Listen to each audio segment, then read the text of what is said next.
Freedom of expression. In the Constitution, it strictly states that Congress shall make no law respecting an establishment of religion.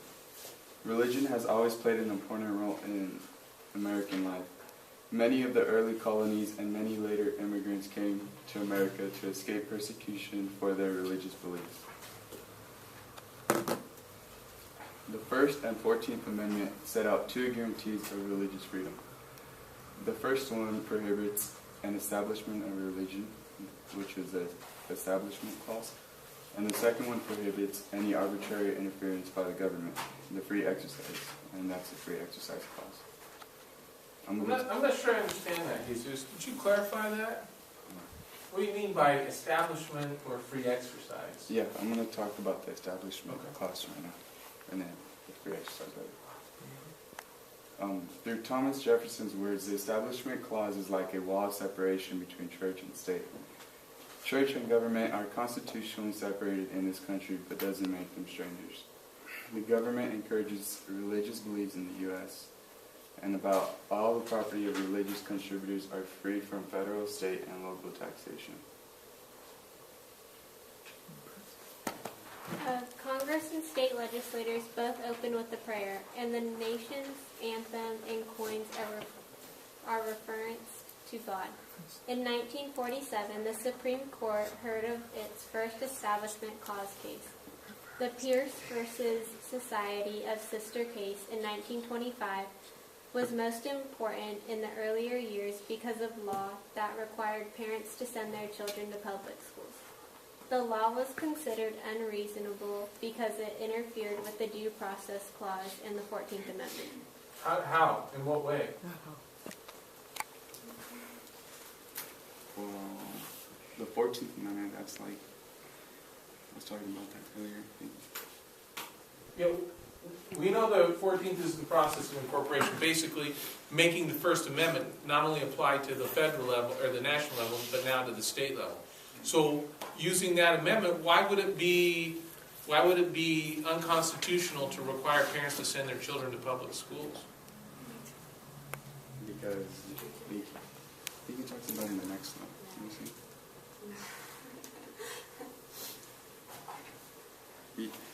That one's right here.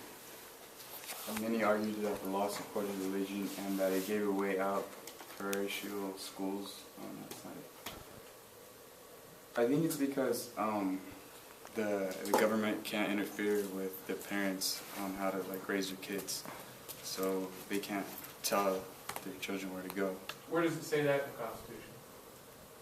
Isn't it the amendment? Which amendment? Freedom of religion. The law. I mean, 14th, isn't that why they can't do that anymore? Well, the 14th would make it apply to the state level, but how does, he said that this Constitution prevents the government from telling parents how to raise their children. I was just wondering where that was.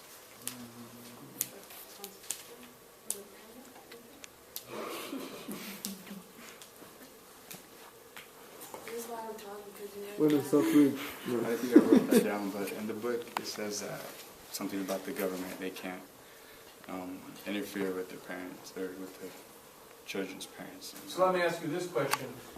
Disneyland, I'm ripping something from the headline, we're now up to about 100 cases of measles that have spread to children because they went to Disneyland, and some parents decide that they, even though most of these studies have been totally debunked, they feel that somehow getting your child immunized might lead to ADHD or autism or something like that. And now we have almost I don't know, what do you call it, a pandemic where measles are spreading when we had measles beaten back in the 1950s or 60s. We'd had it almost eradicated. And now, because some parents say they don't want to immunize their children, we not only have measles coming back, we have a more aggressive strains of measles that our vaccines may not be able to touch anymore. And some people say, well, it serves them right because they're the dummies that didn't get vaccinated, so they'll just measle each other up. Well, then you got a problem of what? What happens when you let a virus go crazy? It mutates and it adapts. It mutates and it adapts. And most children have to have 2 or 3 of the DDP or DDTs in order for it to take effect. So what happens to the younger children who've only had 1? They're much more likely to get it. So are they only affecting themselves, or are they affecting the rest of the society? Should government get involved with people like this that can lead to, maybe we've forgotten what it's like to have polio everywhere, or diphtheria, or some of these other nasty viruses. Lyme. But Jesus says in the Constitution the government can't tell parents how to raise their children. And Well, that then opens they another can. debate if they should. It's kind Well, of, then they should. that's kind of like a different thing than school though, because that could be seen as violating other people's rights, Yeah, I was but gonna say that. keeping them home from school, like, how does Keeping that them violate safe, worrying anyone about else's their health. rights? Good good way to Yeah, I distinguish. was thinking that, but I thought you guys were We're all thinking that. not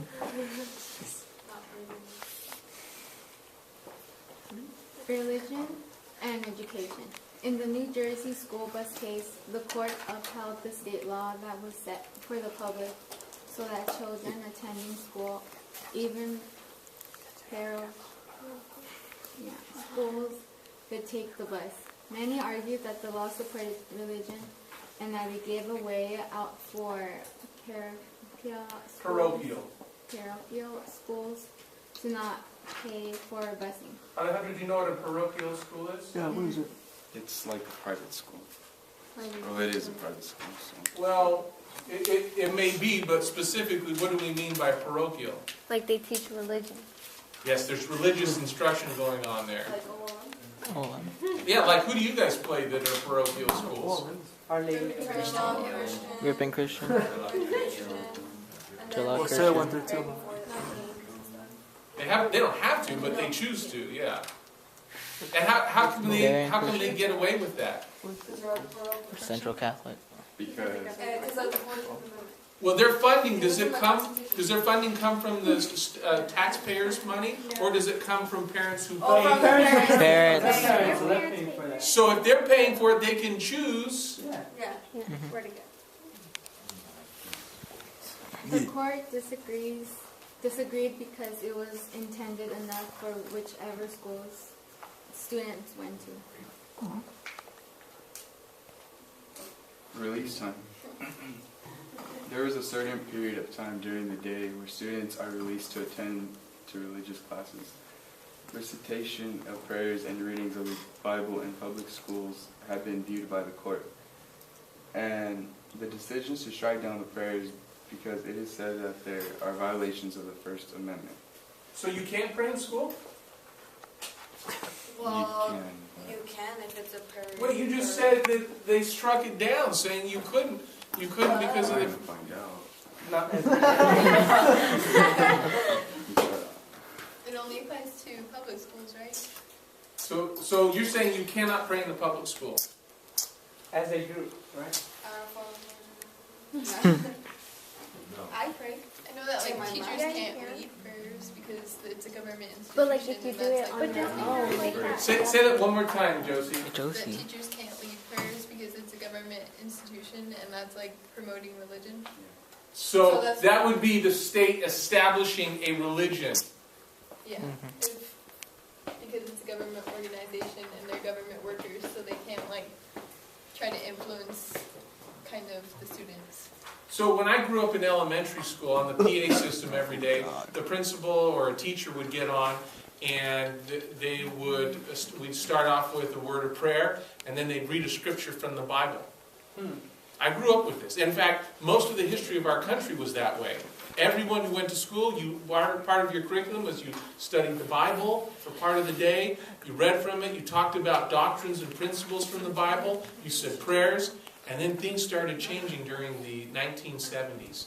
And I remember as my school phased out the scripture reading, then they phased out the prayer, and then the principal and the teachers no longer did it, then they had the students doing it, and even that got phased out because they were using a PA system which belonged to the government, and it was still considered establishing. But also, wouldn't it be because like it could somehow violate the rights of other people? Because not everybody in the school would be from like the same religion.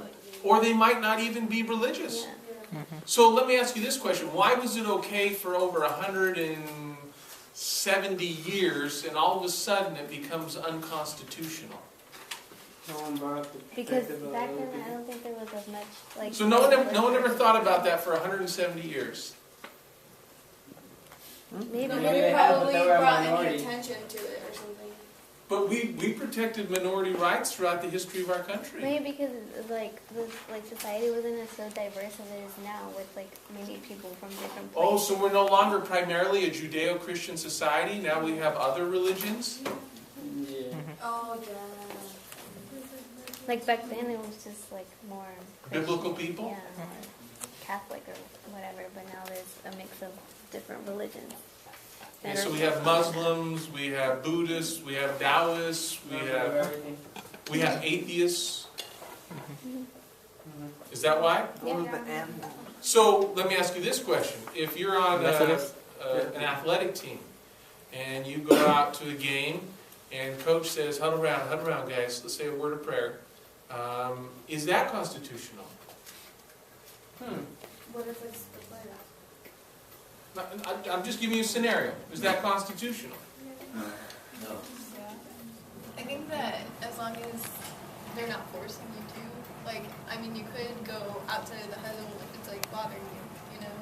Oh, so now you're going to make me leave? Yeah. I'm on the team. I'm on the team, Josie. I would make you leave, bro. So you have no problem violating my rights? I have the right to a free and appropriate public education. And I have the right to participate in every other event that every other student is. I don't feel comfortable. I don't feel comfortable that the coach is making us come in. And I would feel really uncomfortable if I had to step out, because then all the other teammates say, "Come on, where's your team spirit? You're leaving us out." Wouldn't be on my decision. Would it be Don't be on my team. Answer my question. Is it constitutional? No, it's No. unconstitutional. Does it happen? Yes. Yeah.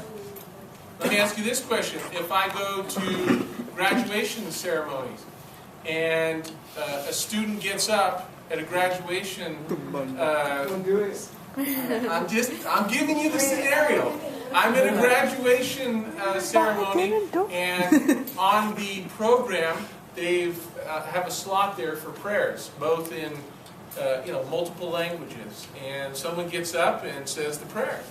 And I don't feel comfortable I just about might do that. Is that constitutional? No. Yes. Who says yes? Just kick him out. Because I would just kick 'em out, If but that you're, was, if you know. like that's your religion, you're gonna say, "Oh, okay, it's fine." But what about the other people who are saying, "Why aren't they acknowledging our religion?"